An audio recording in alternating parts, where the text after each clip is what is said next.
তো হোমেজ যেমনটা আমরা আগের পর্বে দেখেছিলাম যে হানলি 60 বছর পরে তার কোর ফর্ম করে নেয়। হানলির জমানো সমস্ত কাজ জাওজিং এর কাছে সেল করে দেয়। সে তাকে একটা মিশনে সামিল করে নেয়। এর বদলে সে হেভেলি লাইটিং ব্যাম্বো দেওয়ার প্রমিস করে নেয়। তো তারা ফাইট করার জন্য কফিয়ার আইল্যান্ডে চলে আসে। সেখানকার সেক লিডার এল্ডারসন সেখানে চলে আসে।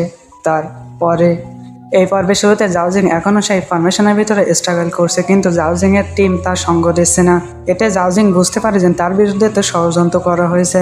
অন্যদিকে এল্ডার সান তার ডেমনিক স্কাল দিয়ে তাদের উপর আক্রমণ করে দেয়।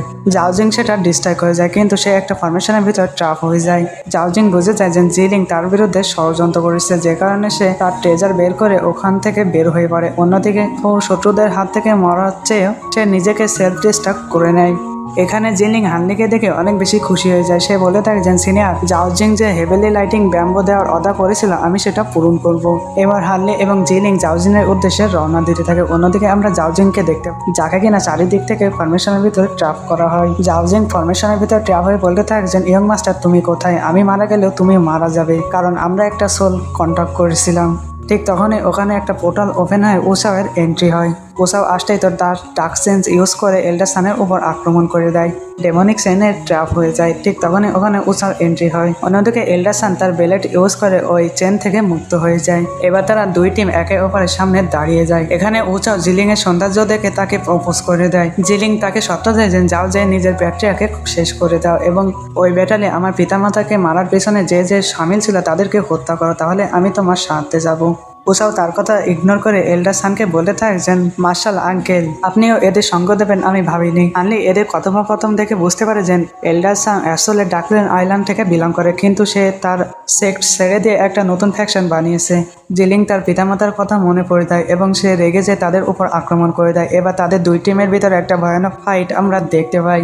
এল্ডার সান তার অবতার দিয়ে উসাওকে বন্দি করে নেয়। এল্ডার সান বলতে থাকে যে ভাতিজা, আমি দেখতে চাই যে তুই কত দূর পর্যন্ত আমার এই টেকনিকে রিফাইন হতে পারিস। ওখানে থাকা ফরমেশনও তাকে ট্র্যাপ করতে শুরু করে দেয়। তো উসাও তার ডেমনিক বেলেট দিয়ে নিজেকে মুক্ত করে নেয়। ঠিক তখনই এল্ডার সান তার শট তার উপর পিয়ার্স করে দেয়। তো এখানে আমরা উসাওয়ের বডিতে পরিবর্তন দেখতে পাই। এখানে ইবেল গ্রিন স্মোক ফেলতে শুরু করে আর তার ভিতর থেকে একটা আওয়াজ চলে আসে। সে বলতে থাকছেন আমার প্রিয় ডিসাইপাল, অনেকদিন পরে আমাদের সাক্ষাৎ হয়েছে। এটা বলে সে তার গ্রিন ফায়ার দিয়ে তার ওপর আক্রমণ করে দেয়। ওই ফগের ভিতর থেকে আমরা প্যাটচ্যাপকে বের হতে দেখতে পাই।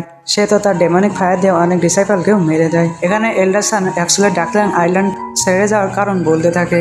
এল্ডার সান যদি সেখান থেকে না পালাতো তাহলে প্যাট্রিয়া তাকে পাপেট বানিয়ে নিত কিংবা অবতার বানিয়ে নিত। এটা শুনে প্যাট্রিয়া বলতে থাকছেন আমি তো তোমার মতন এত ভীত না, আমি আমার নিজের মাস্টারকেও মেরে ফেলেছি, সে আমার সাথে এটাই করতে চেয়েছিল। এল্ডার সানের সঙ্গীরা প্যাট্রিয়াকে সামলাতে থাকে এবং জিলিং এর সঙ্গীরা এল্ডার জাওজিংকে সামলাতে থাকে। অন্যদিকে হানলি পালাতে থাকে। তো তার উপর আক্রমণ আর্টের ডেমনাইজেশন মেথড ইউজ করে হানলির উপর কিছু মনস্টার আক্রমণ করে দেয়। ততক্ষণে জাংও সেখানে পৌঁছে যায়। সে তার জেনেটিক ফল দিয়ে অনেক মনস্টারকে ওখানে শেষ করতে থাকে। ততক্ষণে একটা ইভিল কাল্টিভেটার হানলিদের উপর আক্রমণ করে দেয়। তো হানলি এবং জাং মিলে তাকে কম্বাইন অ্যাটাকের মাধ্যমে তাকে ওখানে শেষ করে দেয়। অন্যদিকে আমরা জিলিংকে দেখতে পাই যে কিনা ঘায়েল হয়ে নিচে পড়ছিল। ঠিক তখনই সেখানে হানলিদের এন্ট্রি হয়। তো এবার হানলি এবং জাং মিডল তার উপর আক্রমণ করতে থাকে। তো এল্ডার জাওসিং বলতে থাকছেন বাচ্চা, আমি তো তোকে চিনে ফেলেছি, তুই তো সেই ব্যক্তি যেখানে স্টার প্যালেস থেকে পালিয়ে এসেছিল, তোকে তো উসাও খুঁজছে। এটা শুনে তো হানলি খানিকটা ঘাবড়িয়ে যায়। হানলি এখানে ডিসাইড করেছেন যে করেই হোক সে এল্ডার জাওসিংকে মেরে ফেলবে। এল্ডার জাওসিং বলে থাকছেন তুমি আসলে ডাকল্যান্ড আইল্যান্ডের কাল্টিভেশন ইউজ করছো, এটাই প্রমাণিত হয়ে যায়। উসাও তোমাকে 1000 বছর ধরে খুঁজছে, তুমি সেই কন্টেস্টে তোমার নাম লিভু বলে ওখানে পার্টিসিপেট করেছিলে, কিন্তু আমি তো তোমাকে ধরে ফেলেছি। হানলি এখানে sword shadow light splitting technique use করে তার উপর সোর্ড পিয়ার্স করে দেয়। তো হানলি এখানে তার কিচ্ছা এখানেই খতম করে দেয়। হানলি তার স্ট্রেস ব্যাগও নিয়ে নেয়। ততক্ষণে জিলিং এসে হানলির কাছে কৃতজ্ঞতা প্রকাশ করে। জিলিং এখানে হানলিকে বলতে দেয় যে আমরা সবাই মিলে প্যাট্রিয়াকে মারতে পারি, কারণ সে ক্লোনিং টেকনিক ইউজ করে উসাওয়ের বডি কবজায় নিয়েছে। সে বেশি পাওয়ার ইউজ করতে পারবে না। প্যাট্রিয়া তো 30% পাওয়ার ইউজ করতে পারবে, কিন্তু তারপরও প্যাট্রিয়া এল্ডার সানের উপর ডমিনেট করতে থাকে। এল্ডার সান নিজেকে বাঁচানোর জন্য তার মাথা থেকে একটা কোলডাউন পেড বের করে নেয়। সেটা দিয়ে সে একটা শিল্ড ফর্ম করে নেয়। এখানে এল্ডার সান রেড ফায়ারকে বলে থাকছেন আমি প্যাট্রিয়াকে বিজি রাখছি, সেই সুযোগে তুমি কুইশুই পাওয়ার ইউজ করে তাকে শেষ করে দিও। এবার এল্ডার সান তার আইস ড্রাগন দিয়ে প্যাট্রিয়ার উপর আক্রমণ করে দেয়। তো প্যাট্রিয়া সেটা কাউন্টার করতে পারে না। এই সুযোগে রেড ফায়ার প্যাট্রিয়ার উপর আক্রমণ না করে এল্ডার সানের উপরে আক্রমণ করে দেয়। এখানে রেড ফায়ার বিশ্বাসঘাতকতা করে। এটা দেখে তো জিলিং এবং হানলি ওখান থেকে পালাতে থাকে। এখানে প্যাট্রিয়া তার কিছু অবতারকে সমান করে নেয়, যেগুলো কিনা বেঁচে থাকা ডিসাইবালদেরকে হত্যা করতে থাকে। এভাবে এল্ডারসানের ডিসাইবালদেরকে মরতে থেকে এল্ডারসান এই আইল্যান্ডে থাকা সমস্ত পারমিশন অ্যাক্টিভেট করে দেয়। সে তো মরবে, সাথে এদেরও নিয়েই মরবে। অন্যদিকে আমরা হানলিদেরকে দেখতে পাই, যাদের ওপর একটা পাপেট আক্রমণ করে দেয়। হানলি এবং জ্যাং এবং ওই পাপেটের ভিতর একটা ভয়ানক ফাইট চলতে থাকে। তো হানলি কোনোভাবেই তাকে মারতে পারে না। এখানে হানলি এবং জ্যাং হাজারো চেষ্টা করে তাকে মারতে পারে না। এই ফাইটের এক পর্যায়ে হানলির মার্কস কিন্তু ব্রেক হয়ে গেছে অনেক আগে। ওই পাপেট তো একা হানলিদের উপর ডমিনেট করতে থাকে। হানলি যতই তাদের মারার চেষ্টা করুক না কেন, কিন্তু তাকে সে মারতে পারে না। আফটার অল সে একটা পাপেট। হানলির পাপেটও তাকে থামাতে পারে না। তো হানলি তাদের মারার জন্য হানলি তার স্পাইডারকে রিলিজ করে দেয়। এই সুযোগে হানলি ওখান থেকে পালাতে থাকে। অন্যদিকে এল্ডারসানের অবস্থা তো নাজেহাল। তো হানলি সমুদ্রের তলদেশে নিজেকে লুকিয়ে নেয়। হানলি এখানে স্পিরিট কাউন্সিলিং বেল ইউজ করে নিজেদেরকে অদৃশ্য করে নেয়। ওই পাপেটটা হানলিদেরকে খুঁজে না পেয়ে ওখান থেকে চলে যায়। অন্যদিকে এল্ডারসানকে মেরে প্যাট্রিয়া তার উপর তার নেডলস লাগিয়ে দেয়। এখানে প্যাট্রিয়া জেড স্পাইডারের জাল পেয়ে যায়। এটা দেখে প্যাট্রিয়া হানলির ব্যাপারে বলতে থাকে যে এ মনে হয় তো আমার ডিসাইপাল জিসোয়ানের সাথে কানেক্টেড। অন্যদিকে হানলি 1 মাস পরে আবার তার সিটিতে ফিরে আসে। সিইও তো হানলির জন্য অপেক্ষা করছে। সে বলে থাকছেন জিলিং আপনার জন্য অপেক্ষা করছে। সিইও সন্দেহ ছিল যে হানলি এবং জিলিং একে অপরকে চেনে। সে বলতে থাকছেন আপনি কি ওই দিন সেখানে ছিলেন, মানে ওই স্টার প্যালেসে যেদিন আক্রমণ হয়েছিল? হানলি হ্যাঁ জবাব দেয়। তো জিলিং বলতে থাকছেন এই জন্য হয়তোবা আপনি আমাকে এত সাহায্য করেছেন। জিলিং বলতে থাকছেন স্টার প্যালেসের সমস্ত মানুষ তাকে বিশ্বাসঘাতক বলে ঘৃণা করে, কিন্তু আপনারা আমার সাথে সেইভাবে ট্রিট করেননি, যে কারণে সে হানলির পা ধরতে চেয়েছিল, কিন্তু হানলি তার পাওয়ার ইউজ করে তাকে উঠিয়ে দেয়। হানলি এখানে বলে থাকছেন তোমার ফাদার একজন ভালো বাবা এবং একজন ভালো বন্ধু। কে কি ভাবুক তাতে আমার কিছুই যায় আসে না, কজ অ্যান্ড ইফেক্ট তো হতেই থাকবে। এরপরে হানলি জিলিংয়ের সাথে সাক্ষাৎ করার জন্য সার মেনশনে চলে আসে। জিলিং হানলির কাছে মাপ চায়, কারণ তার কারণে হানলি অনেক বড় বিপদে ফেসে যাচ্ছিল। জিলিং এখানে হেভেলি লাইটিং ব্যাম্বো রুট দিয়ে দেয়।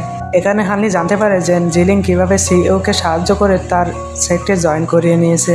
হানলি যাওয়ার আগে তাকে একটা পরামর্শ দেয়। সে বলে থাকে যে তুমি যে রাস্তায় চলেছো সেটা অনেক বিপজ্জনক, যে কারণে তুমি কাউকে সহজে বিশ্বাস করো না এবং নিজের কাল্টিভেশনের উপর ফোকাস করো। বিপদের সময় না স্টার প্যালেস না তোমার কেউ সাহায্য করবে। এরপরে জিলিং স্টার প্যালেসের গ্র্যান্ড এল্ডার জিনকুইর সাথে সাক্ষাৎ করতে যায়। এখানে জিনকুই বলতে থাকছেন আমি রেড ফায়ারকে তোমাকে সাহায্য করার জন্য পাঠিয়েছিলাম, কিন্তু সে তো বিশ্বাসঘাতকতা করেছে। রিওয়ার্ড হিসেবে জিনকুই জিলিংকে হোয়াইট হ্যাভেন মিসিং ম্যাপ দিয়ে দেয়। সেখানে অনেক পাওয়ারফুল এলিক্সার ছিল, যেটা ইউজ করে জিলিং লেভেল আপ করতে পারবে। অন্যদিকে হানলি তার কেবের ভিতরে হেভেলিং লাইটিং ব্যাম্বো রোপণ করে দেয় এবং তার উপর তার গ্রিন লিকুইডও ফল করে দেয়। এরপরে আমাদের কিছু মাস পরের সিন দেখানো হয়। গ্রিন লিকুইডের কারণে ওই হবস 2000 বছর বয়স হয়ে যায়। মানে এখানে বলতে থাকে যে যখন 10,000 বছর পুরনো হয়ে যাবে তখন এর ভিতর থেকে গোল্ডেন থান্ডার বের হবে। এই লাইটিং এর ভিতরে এমন ক্ষমতা থাকবে যেন কোনো ইভিলকে সে সারপ্রাইজ করতে পারবে, মানে এর সামনে কোনো ইভিল কাল্টিভেটর বলো আর ইভিল টেকনিক বলো কেউই টিকতে পারবে না। কিছু বছর পরে আকাশ থেকে লাইটিং রিলিজ হতে থাকে। এটা দেখে হানলি বুঝতে পারে যে হবস তো উপযুক্ত হয়ে গেছে ম্যাজিক্যাল টুলস বানানোর জন্য। হানলি তার উপর অ্যাটাক করে তো তার সোডি ডিস্ট্রয় করে দেয়। তো কিছুক্ষণ পরে হানলি দেখতে পারে যে তার গোড়া থেকে আরেকটা লাইটিং ব্যাম্বো বের হচ্ছে। হানলি এখানে সিদ্ধান্ত নেয় যে এই ব্যাম্বো ইউজ করে সে 72 সর্ডের সেট বানাবে। হানলি একে রিফাইন করার জন্য গ্রেট ডেভেলপ টেকনিক ইউজ করতে পারে। যে কারণে হানলির পুরনো বন্ধু ইউনশানের ম্যাজিক্যাল টুল আর্টিফ্যাক্টের টুল রিফাইন করার বুকও বের করে নেয়, সাথে রুয়েনের ফরমেশনের ম্যানুয়ালও বের করে নেয়। হানলির এখানে গ্রেট ডেভেলপমেন্টের 3 লেভেল মাস্টার করার জন্য হানলিকে একটা পরীক্ষা দিতে হবে। আসলে এই পরীক্ষা দিতে হবে মর্টাল র্যাঙ্কে, মানে মানুষদেরকে সাহায্য করে এই পরীক্ষায় তাকে উত্তীর্ণ হতে হবে। হানলি এখানে মর্টাল ওয়ার্ল্ডে তার একটা শপ ক্রয় করে নেয়। হানলি এখানে জানে না যে কেনাবেচা কিভাবে করতে হয়, যে কারণে সে মর্টাল ওয়ার্ল্ডের নিয়ম ফলো করতে থাকে। সে স্মাইল দিয়ে কাস্টমারের সাথে বিহেভ করতে থাকে। তো হানলির স্মাইল দেখে তো একজন ওখান থেকে পালিয়ে যায়। হানলির স্মাইল দেখে ওখানে থাকা 2টা মেয়ে তো হানলির উপর লাইন মারতে থাকে। হানলির কাছে 2 কাপল ট্যালিসমান কিনতে আসে। তো তাদের কাছে টাকা না থাকায় ওই মেয়ে তার ব্যাসলাইট হানলিকে দিতে চায়। তো তার লাভার বারণ করতে থাকে। তার লাভার হানলিকে বলতে থাকে যে আমি টাকা জোগাড় করে এই ব্যাসলাইট আবার ফিরিয়ে নেব, আপনি কারো কাছে বেচবেন না এটা। কিছুক্ষণ পরে একটা বদমাইশ বাচ্চা হানলির শপের ভিতরে চলে আসে। সে টাকা না দিয়ে তো হানলি ট্যালিসমান ইউজ করে, আর এই ট্যালিসমান সে দেখতে পায় যে তার ভিতরে কোন রুট আছে। হানলির অপোনেন্ট শব্দ মুনাফা অর্জন করতে থাকে। তো হানলি অন্যদিকে তো লসে লস। এরপরে হানলি একটা কাল্টিভেটরের সাথে সাক্ষাৎ করে যার নাম কিনা সিনিয়র হে। অন্যদিকে আমরা স্টার প্যালেসের সিন দেখতে পাই। হোয়াইট হেভেন হলস ওপেন হওয়াতে অনেক ডেমনিক কাল্টিভেটর ওখান থেকে অনেক ট্রেজার ক্লেম করবে, এতে তো তারা পাওয়ারফুল হয়ে যাবে। তো জিনকেও তাদেরকে সাহায্য করার জন্য একটা প্ল্যানিং বানায়। এরপরে আমাদের কিছু বছর পরের সিন দেখানো হয় যেখানে কিনা এল্ডার হ প্রত্যেকবারই হানলিকে যে হারিয়ে দেয়। তখনই ওখানে দুষ্টু লং চলে আসে। সে হানলির কাছে পুরনো খবর শুনে হানলির কাছ থেকে টাকা নেয়। হানলি তাকে কিছু স্পেশাল স্টোন দিয়ে দেয়। এখানে সে বলতে থাকে যে আমি কাল্টিভেটর হওয়ার পরে সবার আগে তাদেরকে দোলাই দেবো যে কিনা তোমার দোকান থেকে বাকি নাই। হানলি বলতে থাকে যে আমার দোকানে তুমি ছাড়া আর কেউ বাকি নাই না। এটা শুনে তো সে ওখান থেকে পালিয়ে যায়। অন্যদিকে হানলি প্রত্যেকবারই চেস খেলাতে হেরে যায়। হানলি এইভাবে মর্টালদের দুনিয়ায় মিশে গেছে। তো ওখানে একটা বই বিক্রি হয় যার নাম কিনা এ মর্টাল জার্নি টু ইমমর্টালিটি। এটা বর্তমান সময়ের ট্রেন্ডিং বুক। হানলি এবার পারমিশন ডেস্ক বানানো শুরু করে দেয়। জ্যাংয়ের স্মাইল দেখে তো মেয়েরা হানলির সাথে পা পর্যন্ত দেয় না।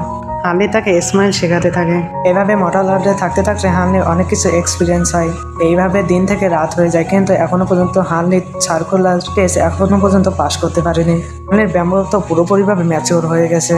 হানলির ওই কাপলের সাথে ভালো সম্পর্ক গড়ে ওঠে, কিন্তু সে অনেক অসুস্থ কারণ সে একজন মর্টাল। অন্যদিকে আমরা লংকে দেখতে পাই যে কিনা এখনো পর্যন্ত হানলির বাসি খবর শুনে হানলির মাথা খারাপ করতে থাকে। হানলি তাকে একটা স্ট্রেস ব্যাগ গিফট করে দেয়। একটা সেক্টে জয়েন করে নিয়েছে। হানলি বলতে থাকে যে যদি কোনো বিপদ আসে তো বেশি হিরো বানার চেষ্টা করো না, কারণ হিরো সে হয় যে কিনা শেষ পর্যন্ত টিকে থাকে। এরপরে হানলি সিনিয়র হের সাথে চেস খেলতে যায়। তো সিনিয়র হে ইচ্ছা করে হানলিকে এবার জিততে দেয়, কারণ হানলি জিজ্ঞাসা করতে থাকে। তো সে বলতে থাকে যে কাল থেকে আমি কোলোসডল ডুয়েল ট্রেনিং স্টার্ট করবো, কারণ আমি অনেক দিন ধরে ব্রেক থ্রু করিনি।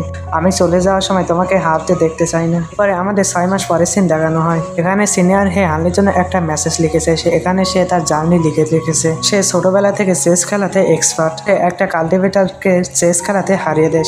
সে খুশি হয়ে তাকে কিছু ম্যাজিক শো দেখায়। এটা দেখে সে কাল্টিভেটর হওয়ার স্বপ্ন দেখে। মোটিভেশনের জন্য আমার ঘর, আমার বন্ধু, এমনকি আমার লাভারকেও ছেড়ে যেতে হয়েছে। আমি এখানে ওখানে ঠাপ খেয়ে বেরিয়েছি, কিন্তু বড় হওয়ার পরে আমি এখানে সেটেল হয়ে গেছি, কিন্তু আমার নিজের উপরেই আফসোস হয়। আমি অনেক বছর ধরে বেঁচে আছি, কিন্তু আমার জীবনে কোনো খুশি নেই। আমার খুশি তো আমার বন্ধু, আমার লাভার, আমার পরিবার। আমি যদি মর্টাল হতাম তো আমি 60 বছর বেঁচেও খুশি থাকতাম। এটা শুনে হানলি তার পরিবারের কথা মনে পড়ে যায়। ডক্টর মু এবং তার মেয়ে মরওয়ান এবং হানলির বন্ধুর স্যাক্রিফাইসও তাকে মনে করিয়ে দেয়। হানলি এখানে কিছু গার্ডের কাছ থেকে জানতে পারে যে সিনিয়র হে মৃত্যুবরণ করেছে। তখন ওই কাপলের গার্লফ্রেন্ড সেখানে চলে আসে। সে তার বয়ফ্রেন্ডের ব্যাপারে জানতে চায়। তার কথা শুনে হানলির এখানে মরওয়ানের কথা মনে পড়ে যায়। সে হানলির কাছে থাকতে চেয়েছিল। মর্টাল হওয়ার কারণে হানলি তাকে ফিরিয়ে দিয়েছিল। হানলি তার ব্যাপারে ইনফরমেশন কালেক্ট করার জন্য তার কাজ চিংচিংকে দিয়ে দেয়। তার ওয়াইফের জীবন লং বানানোর জন্য সে আউটার সিতে যেয়ে হবস কালেক্ট করতে গিয়েছিল, কিন্তু সেখানে সে মারা গেছে। কিছুক্ষণ পরে তার গার্লফ্রেন্ড সেখানে হানলির কাছে পৌঁছে যায় তার খবর নেওয়ার জন্য। হানলি এখানে মিথ্যে কথা বলে। এখানে আমরা তার বয়ফ্রেন্ডের স্ট্রাগল দেখানো হয়, যে কিনা তার গার্লফ্রেন্ডের জন্য হবস কালেক্ট করতে যায় সেখানে পুরোপুরিভাবে ঘায়েল হয়ে গেল। সে বলতে থাকছেন আমার যদি সুযোগ হয় পরের জন্মে আমি তোমার জন্য আমার স্পেশাল রুট ক্রাশ করে দেব, যাতে আমি তোমার সাথে থাকতে পারি। ইমমর্টালিটি কিসের জন্য যেখানে ভালোবাসা নেই। সে ব্যাপারে তাকে কিছুই বলে না। হানলি তাকে কিছু মেডিসিন দিয়ে দেয় এবং বলতে থাকে যে সে তোমাকে খুশি দেখতে চায়। সে ওখানে চেকটে ভালোই রয়েছে। হানলি তাদের ইমোশন দেখে অনেক খারাপ লাগতে থাকে। ততক্ষণে হানলি জানতে পারে যে লং ও ঘায়েল হয়ে গেছে। হানলির প্রতিবেশী তাকে বলতে থাকে যে যখনই কোনো ব্যাটেল হয় তো গরিব ঘরের কাল্টিভেটারদেরকে পাঠানো হয়, কারণ তাদের কাছ থেকে কৈফিয়ত নেওয়ার জন্য কেউ নেই। এইসব দেখে হানলি সিদ্ধান্ত নেয় যে সে তার পাওয়ার ব্যবহার করবে। হানলির কাটানো এখানে ভালো এবং খারাপ মুহূর্তগুলো মনে পড়তে থাকে। পরে হানলি তার পাওয়ার দিয়ে তাকে ঠিক করে দেয়। এরপরে আমাদের কিছু নোটসের দ্বারা বলা হয় আমরা জন্ম নিই, তারপরে যুবক হই, তারপরে অসুস্থ হয়ে মারা যাই। তুমি যদি তোমার জীবনের উদ্দেশ্য বুঝতে না পারো তো তুমি রিকার্নেশনের সার্কেলেই ভেসে যাবে। বেঁচে থাকার উদ্দেশ্য যদি তুমি বুঝতে পারো তো এটাই তোমার জিত। এভাবে তুমি কাল্টিভেশনে আগেও যেতে পারবে। এটাই ছিল গ্রেট ডেভেলপমেন্টের টেকনিকের 4th লেভেল, যেটা কিনা হানলি পাস করে নিয়েছে। হানলির প্রতিবেশী তার কাছে একটা মেরুর বেচতে চায়। তো হানলি তাকে লংলিভিটি পিল দিয়ে সেটা ক্রয় করে নেয়। হানলি এইসব লংকে দিতে বলে। তো হানলি এবার তার ট্রেজার রিফাইন করতে পারবে। এরপরে হানলি মর্টাল দুনিয়া ছেড়ে তার দুনিয়ার দিকে রওনা দিতে থাকে। অন্যদিকে আমরা জিংচিং এবং তার বন্ধু হুয়াকে দেখতে পাই, যারা কিনা একটা ট্রেজার খোঁজ করতে এসেছে। তাদের সামনে একটা ট্রেজারে ভরা কেপ দেখতে পাই, কিন্তু তাদের ফরমেশন সেট আপ করা ছিল। এরপরে আমরা হানলিকে দেখতে পাই। হানলি তার ব্যাম্বোকে কাট ডাউন করে তার মুখ থেকে ফায়ার রিলিজ করে সেটা রিফাইন করতে থাকে। হানলি এখানে কিছু মিডল লেভেলের স্পেশাল স্টোনও ইউজ করে। হানলি আমাদেরকে বলতে থাকে যে ম্যাজিক্যাল টুল রিফাইন করা অনেক বেশি টাফ, কিন্তু আমি 3D লেবুলেশন আর্ট প্র্যাকটিস করে রিফাইন শিখে নিয়েছি। হানলি এখানে ইন পাওয়ার ইউজ করে ওই ব্যাম্বের সমস্ত পাওয়ার লিকুইড ফর্মে পরিণত করে ফেলে। হানলি এইভাবে টোটাল 12 সেট শট বানিয়ে নেয়। হানলি ওই ব্যাম্বোর পাতাও কালেক্ট করে নেয়, এতে হানলি ট্যালিসমান রূপ বানাতে পারবে। এবার হানলি তার মেন প্রসেস শুরু করে দেয়। হানলি এবার তার নিডেল ম্যাজিক্যাল ওয়েপেন বানানোর প্রসেস শুরু করে দেয়। হানলি এখানে 3 লেভিটেশন আর্ট ইউজ করে ওই শটগুলো রিফাইন করতে থাকে। হানলি তার ফায়ার এনার্জি দিয়ে সেগুলো ফোর্স করতে থাকে। এর সাথে সাথে হানলি তার আসরা শট ম্যানুয়ালও বের করে নেয়, যাতে হানলি তার শট ফর্ম করতে পারে। এই প্রসেসে হানলির অনেক সময় লেগেছে। এইভাবে হানলি 72 শট বানিয়ে নেয়। হানলির এই সফলতা দেখে তো জিংচিং তার উপর ইমপ্রেস হয়ে যায়। জিংচিং এখানে বলতে থাকে যে আমি সম্প্রতিকালে একটা এনশন কেপ পেয়েছি, এখানে সম্ভাবনা রয়েছে এনশন ট্রেজার থাকবে। হানলির কাজ হলো ফরমেশন ব্রেক করা। তো হানলি বলতে থাকে যে আমি তো ফরমেশন ব্রেক করবো, কিন্তু আমি কিলিং এবং ফাইটিং পারি না, এই কাজ তোমরা নিজেরাই সামলিয়ে নিও। হানলি এখানে হোয়াইট এভেল হল সম্পর্কেও জানতে পারে। হলের ভিতর একটা আলাদা দুনিয়া আছে, যেখানে কিনা অফ স্টেজারের কোনো অভাব নেই। জিংচিং ড্র করে হানলিকে শো করে। তো জিংচিং তাকে আরও একটা সিক্রেট ইনফরমেশন দেয়। হোয়াইট হেভেন হলের ভিতরে সেন্টারে একটা ডিস্ক আছে, তার ভিতরে ভরপুর ট্রেজার রয়েছে। তার ভিতরে আছে হেভেলি রেমেডি পিল। নেশানসলের কাল্টিভেটাররা তো কোনো কিছুর ভয় পায় না, কিন্তু তারা একটা জিনিসের ভয় পায়, সেটা হলো মৃত্যু। যে কারণে তারা তাদের লাইফ এসেন্স বাড়ানোর জন্য এই পিল পেতে চায়। জিংচিং যাওয়ার পরে হানলি যে এম্পারার জুকে মেরেছিল তার কাছ থেকে পাওয়া একটা ম্যাপ বের করে নেয়। আসলে এটা হলো হোয়াইট হেভেন হলের ম্যাপ। এনশন টেলিপোর্টেশন এর কাছে যে স্কেলেটন ছিল, সে হয়তোবা এই ম্যাপ তার কাছে পৌঁছে দিয়েছিল। তার কাছ থেকে টেলিপোর্টেশন টোকেন এবং হোয়াইট জেড স্পাইডারও পেয়েছিল। তিনি বলতে থাকছেন মনে হয় তো এই অ্যাবসোলেট ডাকরাং আইল্যান্ডের কাল্টিভেশন আমার প্রথম দুনিয়ার কাছে পাঠিয়েছিল, মানে তিয়ানিয়ান ওয়ার্ল্ডের। বুঝতে পারেন না যে এটা একটা কি কাপড়ের টুকরা নাকি কোনো ম্যাপ। অন্যদিকে হানে গোল বিটেলরা তো আলাদা আলাদা জিনিস খেয়ে ইনভলভ হতে থাকে। জ্যাং তার পাওয়ার দিয়ে তাদেরকে স্পিড করা শুরু করে দেয়, যাতে তারা আরও শক্তিশালী হয়ে ওঠে। তাতে হানলি বলতে থাকছেন আমি যদি হোয়াইট হেভেন হলে যাই তো আমার মোকাবেলা হবে অ্যাবসোলেট ডার্ক র্যাঙ্কের প্যাট্রিয়ার সাথে। আমি হেভেন্সের দেওয়া সুযোগ হাতছাড়া করতে পারি না। হোয়াইট হেভেন হলে যাওয়ার আগে আমি এনশনকে ভিজিট করতে চাই। পরের সিনে আমরা হানলিদেরকে দেখতে পাই, যারা কিনা এনশন কেপ খোঁজার উদ্দেশ্যে রওনা দিয়েছে। তো হোমিস এখান থেকে অ্যানিমেশন কোয়ালিটি কিন্তু আরো একটু বেটার হয়েছে। পরে তারা তাদের টিমের সাথে দেখা করতে যায়। এখানে একজনের নাম তো হুয়া। ওখানে আমরা জিয়ান এবং ডাইফেরিকে দেখতে পাই। আর এ হলো রেডমন্ড আইল্যান্ডের ফরমেশনের জিনিয়াস। সে হানলির সাথে রুডলি ব্যবহার করতে থাকে, কারণ হানলি যখন কনফার্ম করেছিল হানলিকে সে ইনভিটেশন পাঠিয়েছিল, কিন্তু হানলি তার কোনো উত্তর দিয়েছিল না, যে কারণে সে হানলির পথে একটু রেগে আছে। তো তারা কেবের কাছাকাছিতে পৌঁছে যায়। সেখানে একটা ফরমেশন সেট আপ করা ছিল। হ্যারি তো এখানে অ্যারোগেন্ট হয়ে হানলির সাথে কথা বলতে থাকে, মানে সে হানলির থেকেও যেন ফরমেশনে এক্সপার্ট এমনটা দেখাচ্ছে। যাই হোক, সে ফরমেশন ব্রেক করতে ব্যর্থ হয়, যে কারণে হানলি তাকে সাহায্য করে। তো হানলির সহযোগিতার কারণে ফাইনালি আমরা ওই ফরমেশন ব্রেক হতে দেখতে পাই। তো হানলিরা তার ভিতরে এন্টার করে যায়। কেবের ভিতরে প্রবেশ করার পরে ফেরি হানলির কাছে মাপ চায় তার রুট ব্যবহারের জন্য। ফরমেশনের ভিতরে ফায়ার ডেমনের সাথে মারামারি করতে থাকে।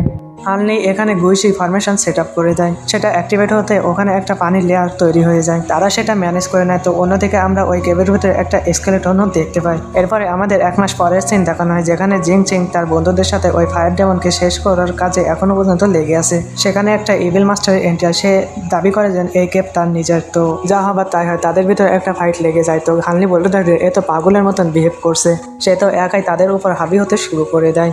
সাথে সে তার এনশন ট্রেজার বাস্কেটের ভিতরে সমস্ত ট্রেজারও জমা করে নিচ্ছিল। হানলি দেখে যে তার কাছে অনেক এনশন ট্রেজার রয়েছে, যে কারণে হানলি বুঝে যায় যে একা তাদের পক্ষে ডিল করা সম্ভব হয় না, যে কারণে হানলি তার নতুন পাওয়ার টেস্ট করার চিন্তা ভাবনা করে। হানলি এবং জ্যাং মিলে তার উপর কম্বাইন অ্যাটাক শুরু করে দেয়। সাথে সাথে হানলি তার গোল্ডেন বিটেলসও বের করে নেয়, যেগুলো কিনা তার ট্রেজার ডিস্ট্রয় করে তার উপর আক্রমণ করার জন্য ঝাঁপিয়ে পড়ে।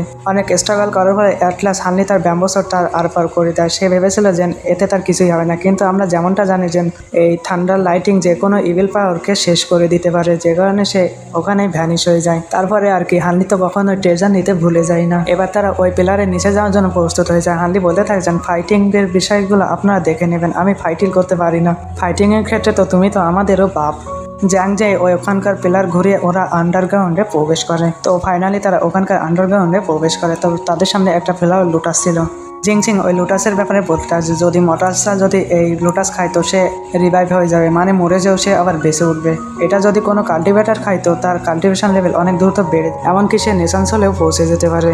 ওখানে থাকা স্কেলেটনের উপর তো কারোর নজরই নেই। হানলির এখানে অনেক বেশি সন্দেহ হচ্ছে, সে তো ফরমেশনও সেট আপ করে নেয়। তো জিয়ান যখনই ওই লুটাস ছিঁড়ে আনতে যায় তো ওখানে মিস্টিয়াস ভাবে জিয়ান ওই পানির ভিতরে চলে যায় এবং পরক্ষণে আমরা দেখতে পাই যে ওখানে পন্টের ভিতরে চারিদিকে রক্ত আর রক্ত। এটা দেখে তো তারা সবাই অনেক বেশি প্যানিকড হয়ে যায়। হুয়া তার বন্ধুর বদলা নেওয়ার জন্য ওই লুটাসের উপর আক্রমণ করে। তো আমরা দেখতে পাই ওই লুটাস তো একটা শো, তার ভিতরে তো আসলে ডেমন লুকিয়ে আছে। এই ছোটি র্যাঙ্কের ডেমনিক বেস্ট হুয়া এবং জিংসিং তার উপর আক্রমণ করা শুরু করে দেয়। ওই ডেমন তার পয়জনাস অরা দিয়ে তো তাদের উপর ডমিনেন্ট করতে থাকে। তো তারা দুইজনে মিলে তাকে সামলাতে পারছে না। ওই ডেমনের অরাতে অনেক বেশি ডেমনিক অরা ছিল, যে কারণে তার এই ম্যাজিক্যাল ওয়েপেনও কাজ করা বন্ধ করে দেয়। জ্যাং তার জেনেসিক পাল দিয়ে তাকে ক্যাপচার করার চেষ্টা করে, তো এতে তো কোনো লাভই হয় না। এবার হানলি ওই ফাইটের ভিতরে ইনভলভ হতে শুরু করে দেয়। ওই ডেমন জিংচিংকে মারতে যায়, তো জ্যাং এসে তাকে বাঁচিয়ে নেয় এবং জ্যাং তো তাকে ভালোভাবে টক্কর দিতে শুরু করে দেয়। এমনকি জ্যাং তার ডেমনিক শটও বের করে নেয়। জ্যাং তার ডেমনিক শট দিয়ে মারার জন্য প্রস্তুত। অন্যদিকে এবার হানলিও ফাইভে ইনভলভ হয়ে যায়, সে তো তাকে ওই ফরমেশনের ভিতরে ট্র্যাপ করে ফেলে। অন্যদিকে হুয়া তার কোল অ্যাবিসমান ট্রাগার ইউজ করে ওই ডেমনের গলা কেটে দেয়। তো তারা তাদের বন্ধুর জন্য আফসোস করতে থাকে। তো তারা সিদ্ধান্ত নেয় যে এই ডেমনের যে কোর হবে সেটা বিক্রি করে যে টাকা হবে তার ফ্যামিলিকে দিয়ে দেবে। হুয়া তার বন্ধুর বডি কালেক্ট করতে চায় যাতে তার ফ্যামিলির শেষ বিদায় তাকে দিতে পারে। হানলি দেখে যে ওই স্কেলেটনের মাথার উপরে কেউ একটা অ্যারো দিয়ে হিট করেছে, যেটা কিনা হেভেলি লাইটিং ব্যাম্বো দিয়ে তৈরি ছিল, কিন্তু তাতে ইভিল অরা দিয়ে ভরা ছিল। ততক্ষণে তারা ফেরি চিল্লানোর আওয়াজ, তো তারা দেখতে পায় যে তাদের যে মরে যাওয়া বন্ধু সে পুরোপুরিভাবে ডেমনে বদলে গিয়েছে, মানে কেউ যেন তাকে কন্ট্রোল করছে। জিনচিং তার সিল দিয়ে ওই অ্যাটাক থামিয়ে দেয়। তো এবার হুয়া তার কোল অ্যাবিসমান সোর দিয়ে তার উপর আক্রমণ করা শুরু করে দেয়। হুয়া এখানে তার উপর মাল্টিপল অ্যাটাক করে দেয়, যদিও সে তার বন্ধু ছিল। সবকিছু শান্ত হয়ে যাওয়ার পরে তাদের উপর হঠাৎ করে ডার্ক করা আক্রমণ করে দেয়। তো তারা সেটা বাঁচার জন্য তারা সেটা কাউন্টার করতে থাকে। হানলিদের আশেপাশে একটা ডার্ক প্রিজনও ক্রিয়েট করে নেয়। অন্যদিকে আমরা দেখতে পাই যে ওই ইভিল অরা জ্যাং এবং এবার ওই ডার্ক করা জিনচিং এবং হুয়ার উপর আক্রমণ করে দেয়। হুয়া বলতে থাকছেন এটা তো একটা পারফেক্ট রিভাইন টেকনিক। তো এটা শুনতে খানলি বুঝে যায় যে এটা তো অ্যাবসোলিউট ডার্কল্যান্ড আইল্যান্ডের একটা সিক্রেট টেকনিক। অন্যদিকে আমরা দেখতে পাই যে তাদের যে মরে যাওয়া বন্ধু ছিল না, সে তাদের উপর আক্রমণ করা শুরু করে দেয়। সো তারা চাইলেও কাউন্টার করতে পারে না। এবার আমরা দেখতে পাই যে জিনচিং ঘায়ল হয়ে পড়ে যায়। তো ওই পাপেট তাকে মারতে যাচ্ছিল, তো হুয়া তার স্পেশাল ট্রেজার বের করে জিনচিংকে বাঁচিয়ে নেয়। সে খুশি হচ্ছিল। হঠাৎ করে আমরা দেখতে পাই যে একটা ডেমনিক হ্যান্ড তার আর পার হয়ে যায়। আসলে এই অ্যাটাক করেছে যায় ওই স্কেলেটন। সবাই তো প্যানিকড হয়ে যায়। এবার ওই স্কেলেটন তার কোর বের করে নিয়ে সে ডিভার করে নেয়। হোয়ার কাহিনী আমাদেরকে বলা হয় হোয়ার গ্র্যান্ডফাদার এবং গ্র্যান্ডমাদার তাকে কোলে পিঠে করে মানুষ করেছে। তো সে যাকে ভালোবাসছিল তাই ধোকা দিয়ে অন্য কাউকে বিয়ে করে নিয়েছে। তো হোয়া সিদ্ধান্ত নেয় যে সে কাল্টিভেশন করে পাওয়ারফুল হবে। হোয়ার এই প্রোগ্রেস সকলের চোখে বাধা হতে থাকে, যে কারণে হোয়া সেখান থেকে চলে আসে। এবার তার সাক্ষাৎ হয় জিংচিংয়ের সাথে। এবার ওই স্কেলেটন অ্যাটাক করে দেয় জিংচিংয়ের ওপর। তো হোয়া শেষ মুহূর্তে জিংচিংকে একটা সাহায্য করে, কিন্তু এতেও কোনো লাভ হয় না। শেষ বেলায় সে তার বন্ধুকে সাহায্য করে সে ওখানেই মারা যায়। অন্যদিকে আমরা দেখতে পাচ্ছি যে ফেরি তার পাওয়ার ইউজ করে ওই প্রিজন থেকে মুক্ত হওয়ার চেষ্টা করছে। অন্যদিকে জ্যাং এবং হানলিও তাকে সাহায্য করছে। হানলি ওই যে পাগলের কাছ থেকে যে ট্রেজার পেয়েছিল না, সেটার ওই স্কল ইউজ করে হানলি ওই প্রিজনের উপর অ্যাটাক করে দেয়। অন্যদিকে ওই ডেমন জিংচিংকে মারার জন্য অনেক কাছে ছিল। তো জিংচিং তার টাইও সিল ব্যবহার করে তাকে সারপ্রাইজ করে ফেলে। জিংচিং এখানে তার দুই বন্ধুকে হারিয়ে অনেক বেশি রেগেছিল। অন্যদিকে হানলির ওই ইয়াং বার্ড ইসেন্স তো ওই প্রিজন থেকে মুক্ত করে দেয়। তো ফেরি এখানে অনেক বেশি প্যানিকড ছিল। ততক্ষণে ফেরির উপর একটা স্নেক অ্যাটাক হয়ে যায়। হানলি তাকে বাঁচানোর আগে ওখানেই তার মৃত্যু হয়ে যায়। হানলি তো এখানে অনেক বেশি আফসোস করেছিল। তো জিংচিং তাদের আশেপাশে একটা শিল ফর্ম করে নেয়। তো এবার স্কেলেটন তাদের সাথে কথা বলতে থাকে। সে বলতে থাকে যে আমার একটা বডি চাই, যেটা হবে কিনা পাওয়ারফুল। হানলি তার ইয়াং বার্ড ইউজ করে ওই ইভিল স্নেকের উপর অ্যাটাক করে দেয়। এবার ওই স্কেলেটন তার বডি ফর্মে চলে আসে। তো তার কাছে কোনো বডি নেই, সে তার সোল ফর্মে ছিল। এবার সে তাদের ওই শিলও বের করে দেয়। তো হানলি তার উপর ইয়ানবার দিয়ে আক্রমণ করে। তো এটাও দেখে সে বলতে থাকে যে তুমি এই ইয়ানবার দিয়ে আমাকে চ্যালেঞ্জ করছো, এটা বলে সে তার আইস পাইথনও রিলিজ করে দেয়। এবার আমরা দেখতে পাই যে ওই দুই স্পিরিট বিস্টের ভিতরে একটা ভয়ানক ফাইট চলতে থাকে। যদিও হানলির ইয়ানবার তার উপর ডমিনেট করতে পারছে না। হানলি ওই ফায়ারবার দিয়ে তার সোলের উপরও আক্রমণ করে দেয়। তো এবার হানলি তার ইয়ানবার দিয়ে তার উপর আক্রমণ করে দেয়। তো এতে সে ওই ইয়ানবারই ডিপাওয়ার করে নেয়। এবার ওই ইলবিল কাল্টিভেটার বলতে থাকে যে আমি তো তোমার বাড়িতে কবজা করবো, কারণ আমার কাছে তুমি অনেক ইন্টারেস্টিং লেগেছো। তো বাকি যারা আছে এখান থেকে যেতে পারো। তো হানলি জিংচিংকে যেতে বলে। তো জিংচিং বলে থাকে যে তুমি তোমার খেয়াল রেখো। ততক্ষণে তার ইভিল স্কেলেটন জিংচিংয়ের উপর আক্রমণ করে দেয়। জিংচিং বলে আমি যদি এখান থেকে জীবিত বের হতে পারি আমি অবশ্যই তোমার বদলা নেব। তো জিংচিং ওই কেপ থেকে বের হওয়ার জন্য ফার্স্ট স্পিডের সাথে উপরের দিকে যেতে থাকে। ঠিক তখনই একটা ডার্ক চেন জিংচিংয়ের বডির আরপার হয়ে যায়। জিংচিং এর কোর ওই ইভিল কাল্টিভেটার ডিভাইড করে নেয়। এবার সে ডার্ক স্কেলেটন দিয়ে হানলির উপর আক্রমণ করে দেয়। হানলি তার হেভেলি ব্যাম্বো লাইটিং দিয়ে ওখানে আশেপাশে একটা সিল ফর্ম করে নেয়। হানলির সাহস দেখে সেই ইমপ্রেস হয়ে বলতে থাকছেন, যদি আমি আজ বেঁচে থাকতাম তো আমি তোমাকে আমার ডিসাইপাল বানিয়ে নিতাম, কিন্তু আমার তো একটা ইচ্ছা, আমি আমার ওই বিশ্বাসঘাতক 2 ডিসাইপালকে মারতে চাই। যতক্ষণ পর্যন্ত আমি তাকে মারতে না পারছি তো আমার আত্মা কখনোই শান্তি পাবে না। সে জাংয়ের কাছে জাংয়ের সোট দেখে বলতে থাকছেন, আরে বাহ, তুমি তো অ্যাবসোলিউট ডাকটাং আইল্যান্ডের জিসোয়ানের ডিসাইপল। হানলি বলে থাকছেন, তুমি কি অ্যাবসোলিউট ডাকটাং আইল্যান্ডের প্যাট্রিয়ার কথা বলছো? তো সে বলতে থাকছেন, সে তো প্যাট্রিয়া হওয়ার যোগ্য না। প্যাট্রিয়াবের নাম শুনে তো তার রক্তই আগুন লেগে যায়। হানলি বুঝে যায় এ হলো প্যাট্রিয়ার মাস্টার। সে বুঝে যায় যে জ্যাং হানলির অবতার, যে কারণে সে বলতে থাকছেন, বাহ বাচ্চে, এমন অবতারেরই তো আমার প্রয়োজন। সে জ্যাংয়ের বডি কন্ট্রোল নিয়ে হানলির উপর আক্রমণ করে দেয়। হানলি ঘায়েল হয়ে নিচে চলে আসে, তো হানলি ফটাফট একটা এলিক্সারও কনজিউম করে নেয়। জ্যাং তো পুরোপুরিভাবে তার কন্ট্রোলে ছিল। হানলি বুঝতে পারছে না যে জ্যাং এবং হানলির ভিতরে যে কন্ট্যাক্ট ছিল, মানে সোল কন্ট্যাক্ট ছিল, সেটা কিভাবে সে ডিস্ট্রয় করে ফেলেছে। হানলি তার থ্রেড দিয়ে জ্যাংকে ট্র্যাপও করে নিয়েছিল, কিন্তু জ্যাং এর পাওয়া তো হানলির থেকেও বেশি, কারণ জ্যাং তো হানলির আগে কোর ফর্ম করে নিয়েছে। জ্যাং তার শট দিয়ে হানলিকে আক্রমণ করে, তো হানলির আশেপাশে একটা গোল্ডেন লাইটিং ব্যাম্বো শিলও ফর্ম করে নেয়। জ্যাং হানলির ওপর জেনেসিক ফল দিয়েও আক্রমণ করে দেয়। হানলি এনশন বেলও বের করে নেয়। তো কিছুক্ষণের জন্য সে সেন্সে ফিরে আসলেও আবারও সে ওই ইভিল কাল্টিভেটারের কন্ট্রোলে চলে যায়, যে কারণে সে হানলির উপর পাওয়ারফুল অ্যাটাকও করে দেয়। হানলি তো এখানে ঘায়েল হয়ে পড়ে যায়। তো এই সিনের সাথে এই পর্ব এখানেই শেষ হয়ে যায়। Thank you for watching.